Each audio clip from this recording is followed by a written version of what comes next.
Hello friends, welcome to my channel My Health Helpline. So I am Dr. R.K. Dua. Today I will present my second episode of my series Know Your Body and Remain Healthy. तो आज जिस चीज़ के बारे में जिस बीमारी के बारे में हम बात करने जा रहे हैं वह है डायबिटीज़। स्पेसिफिकली हम जो बात करेंगे वो एक डायबिटिक फुट, जो एक कॉम्प्लिकेशन है डायबिटीज़ का, जो पैर में इन्फेक्शन होने की वजह से हो सकता है। जो अगर हम इसको प्रॉपरली ट्रीटमेंट इसके लिए ना लें तो कई बार क्या होता है कि गैंग्रीन हो जाती है पैर के अंदर। पैर का इन्फेक्शन इतना ज़्यादा बढ़ जाता है कि वो पैर हमारे लिए ऑलमोस्ट बेकार हो जाता है और कई बार पैर का एम्पुटेशन करने की ज़रूरत पड़ सकती है या टांग की एम्पुटेशन करने की ज़रूरत पड़ सकती है। ये सब चीज़ें हम सिंपल स्टेप्स, जो प्रिकॉशनरी मेजर्स हैं, वो करके ये सब कॉम्प्लिकेशंस हम बचा सकते हैं।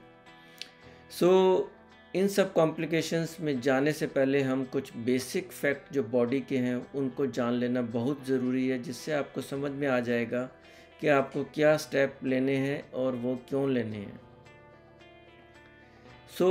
मेन जो कंसर्न डायबिटीज़ के अंदर होता है वो शुगर लेवल कंट्रोल नहीं हो पाता, जिसकी वजह से बॉडी के अंदर continuously high level of blood glucose जो रहता है, हाई लेवल में रहता है। It is more than 200, 250, 300, 600। तो ये जो ब्लड ग्लूकोज इतना हाई होने से क्या फ़र्क पड़ सकता है? अब ये ब्लड ग्लूकोज कंट्रोल कौन करता है? ब्लड ग्लूकोज जो हमारा कंट्रोल रहता है, एक ऑटोमेटिक प्रोसेस रहता है इंसुलिन से। ब्लड ग्लूकोज जैसे ही हम खाना खाते हैं, लेवल सर्कुलेशन के अंदर ग्लूकोज का लेवल जैसे ही बढ़ता है, उसी हिसाब से पेनक्रियाज इंसुलिन का सिक्रीशन बढ़ा देता है और इंसुलिन उस हाई लेवल का जो ग्लूकोज लेवल जो एकदम से बढ़ता है, स्पाइक जो आता है, उसको हाई लेवल ऑफ इंसुलिन जो सिक्रीट होता है उसको स्लो डाउन कर देता है। तो लेकिन डायबिटीज़ के अंदर क्या होता है, या तो पूरा पेनक्रियाज ख़राब हो गया तो उसके अंदर आपके लिए इंसुलिन प्रोड्यूस करने वाले पेनक्रियाज के अंदर सेल ही नहीं बचे। दूसरा ये है कि इंसुलिन प्रोड्यूस करने वाले सेल पेनक्रियाज के अंदर हैं लेकिन वो कम हो गए हैं, एक चीज़। दूसरा ये है कि जो इंसुलिन ऑलरेडी जो बॉडी प्रोड्यूस कर रही है, वो बॉडी की सेल्स उस इंसुलिन को रिस्पॉन्ड नहीं कर रहे हैं।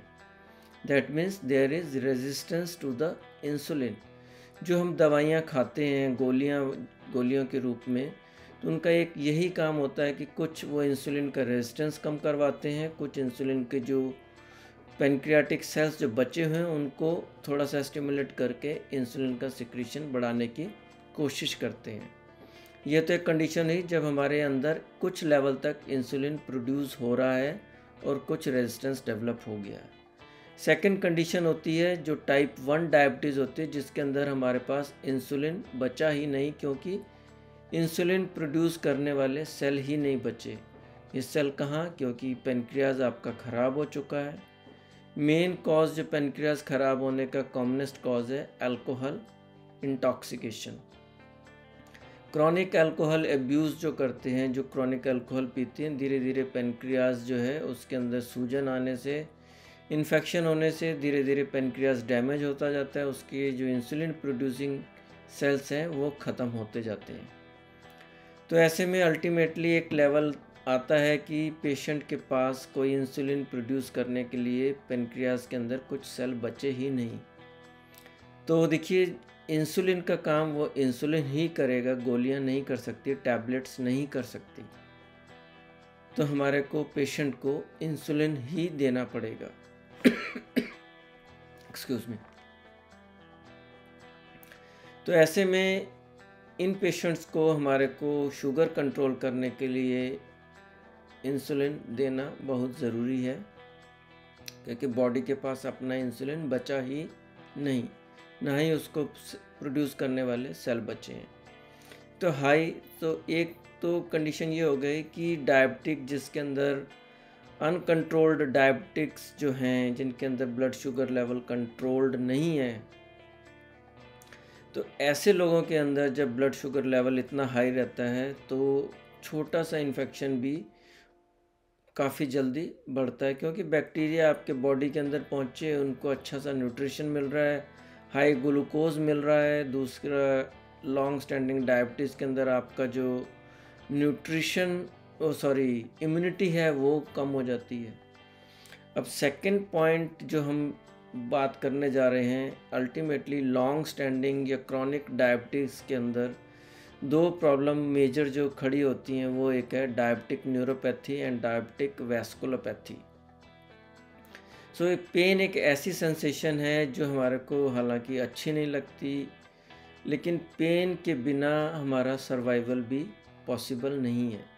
पेन सेंसेशन जो अगर बॉडी से ख़त्म हो जाए तो ये पेन सेंसेशन की वजह से ही हम एक प्रिवेंटिव मेजर्स लेते हैं। कहीं चोट लगती है, देखते हैं वहाँ स्क्रैच हुआ, कट लगा, कहाँ चोट लगी, मच्छर ने काटा, किसी और सांप ने काटा, तो वो पेन एक सेंसेशन है जो हमारा इंजरी की साइड पे अटेंशन को डाइवर्ट करती है और हमारे को मजबूर करती है कि हम एक प्रिवेंटिव मेजर्स लें। या तो हम कुछ घर पर ले सकते हैं तो वो करें, या फिर हम डायरेक्टली मेडिकल हेल्प लें। तो अब दो चीज़ें हैं, ये पेन सेंसेशन जो हमारी है, नर्वस सिस्टम इसको कंट्रोल करता है। जो नर्व्स जो हमारी बॉडी की सरफेस स्किन है, वहाँ पे नर्व एंडिंग्स हैं, वहाँ कुछ भी टच होता है तो एक टच सेंसेशन है, थोड़ा सा और प्रेशर बढ़ता है तो that gets converted into pain sensation. कोई प्रिक, कोई चोट लगी तो वो सब पेन सेंसेशन होते हैं।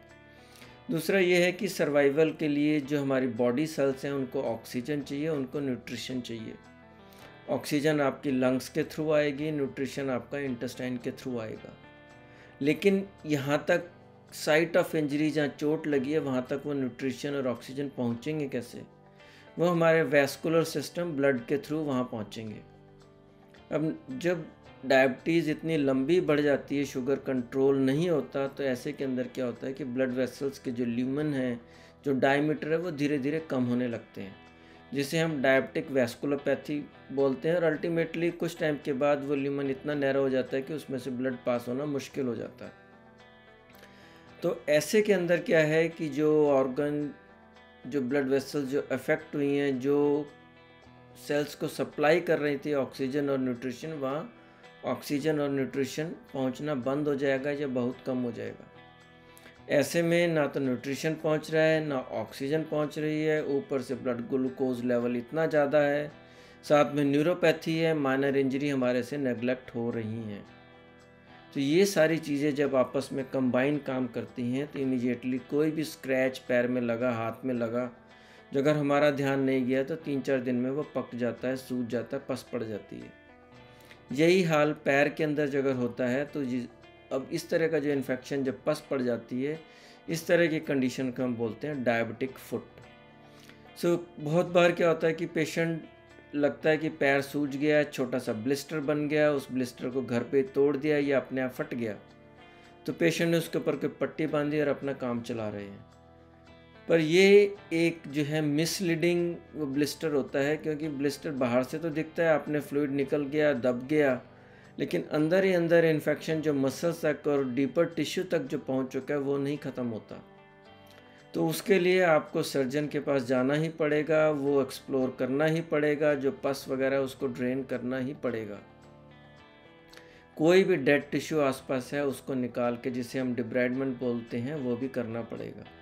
साथ में हमारे को कुछ दवाइयाँ लेनी पड़ेंगी, एंटीबायोटिक्स लेने पड़ेंगे।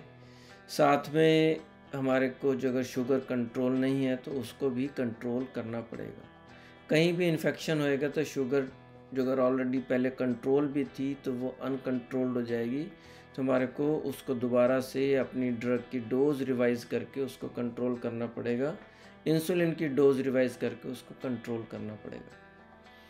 तो इस तरह से जो अगर आप अब समझें कि how diabetes plays a role in diabetic foot, तो यही एक है कि 3 चीज़ें जो डायबिटीज़ के अंदर होती हैं, neuropathy, vasculopathy, decreased immunity and high blood glucose level, तो ये 4 चीज़ें मिलके एक सिनर्जिस्टिक इफ़ेक्ट प्रोड्यूस करती हैं। कहीं भी माइनर इंजरी हुई जो अगर आपसे नेगलेक्ट हो गई, इमीडिएटली इन्फेक्शन होगा, इन्फेक्शन रैपिडली प्रोग्रेस करेगा और डीपर टिश्यू में जाने में उसको टाइम नहीं लगता। तो अब आपके पास बचा क्या है कि आप किस तरह से इस मेजर प्रॉब्लम को बचा सकते हैं, अवॉइड कर सकते हैं।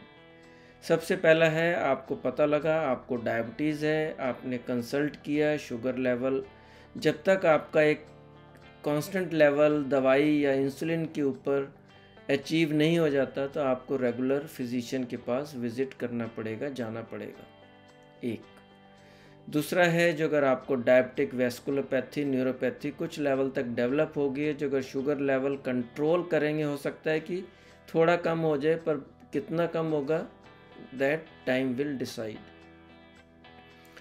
अब तीसरा रहा, वैस्कुलोपैथी की वजह से आपका न्यूट्रिशन, ऑक्सीजन कम पहुंच रही है, तो वो भी आपको हीमोग्लोबिन चेक करना पड़ेगा कि आपका हीमोग्लोबिन लेवल भी एक अच्छी रेंज के अंदर रहे, जिससे ऑक्सीजन कैरिंग कैपेसिटी ब्लड की ठीक ठाक बनी रहे।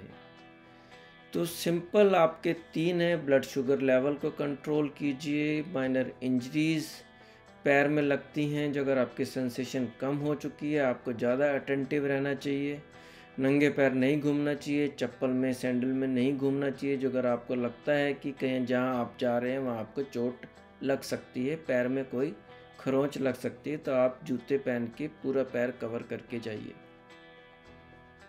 तो इस तरह से जो अगर आप करते हैं, इम्यूनिटी आपकी कमज़ोर है, तो इमीडिएटली आपको ये भी ध्यान रखना है कि जैसे कोई चोट लगे आपको इमीडिएटली एक मेडिकल हेल्प की ज़रूरत है, और वो आपको लेनी बहुत ज़रूरी है। इस तरह से छोटे छोटे प्रिकॉशनरी मेजर स्टेप्स लेके आप एक डायबिटिक फुट से होने वाली प्रॉब्लम्स और कॉम्प्लिकेशंस को बचा सकते हैं। जो अगर आपको ये वीडियो अच्छा लगा तो don't forget to subscribe my channel, and you can also share this information with your friends, your colleagues, so that they can also be benefited from the information contained in this channel, or you can say in this video.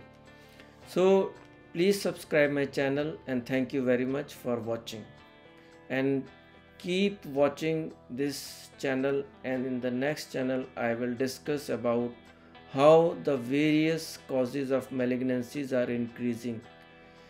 So actually these malignancies are increasing, or we have many factors in our home, in our surroundings, in our atmosphere that are causing increased incidence of malignancies in human beings. Thank you very much.